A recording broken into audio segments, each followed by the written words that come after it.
Hello everyone, my name is George Farmer, also known as the Aquascaper, and I'm here to give you a quick introduction to my latest aquascape at home. This is my NEWA Mirabello 60, so it's 60 litres volume.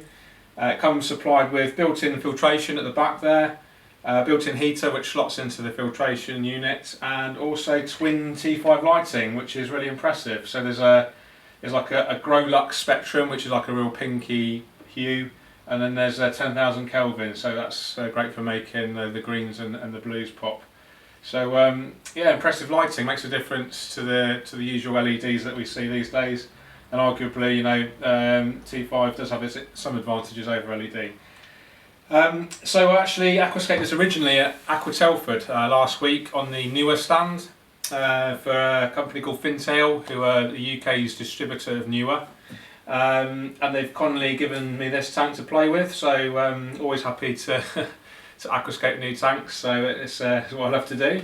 And so I've kept the original soil that was in there from the Aquascape at Telford, but I've completely changed the hardscape. I wanted something a little bit more complex. So the soil is Tropica soil, it's fairly new on the market, had some really good results with it already on some of my home aquascapes, and there's good press all round about it really. I've spoken to quite a few aquascapers that have used the Tropica soil, and it's got rave reviews everywhere.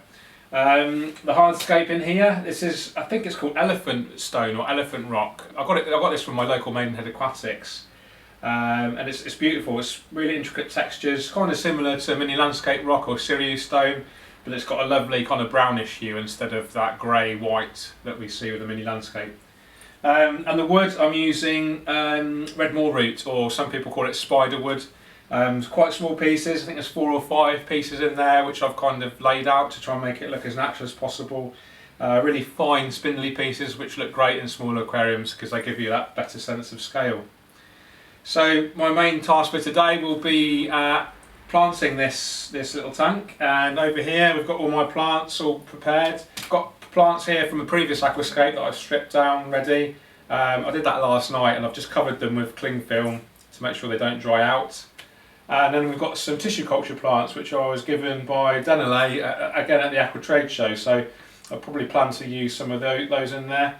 I've got far too many plants, to be honest, to aquascape this. It's quite a small tank, so I want to use quite small textures. There's quite potentially big crypts in here, so they probably wouldn't suit it. So I'll probably plant quite simply things like Heliocaris mini, which is great. This is a tissue culture version, obviously. You can see there's a nutrient-rich jelly there, which it's grown in. So I've got a few pots of that, which I'll plant around the foreground and maybe on the left-hand side as well.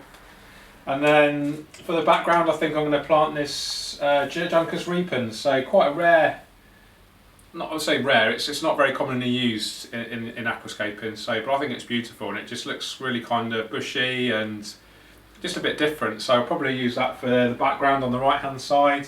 And then I've got lots of crypts from a previous aquascape. The smaller crypts I'll probably use. With aquascaping, it's important to, I think, to stick to a theme and not overcomplicate things. So just because you might have lots of plants to choose from, it doesn't mean that you should choose them all. I'm a big fan of less is more sometimes. And with this, the hardscape is quite dominant. It's quite beautiful, I think. So, you know, sometimes it's just nice to let the hardscape do the talking and not overwhelm it with plants.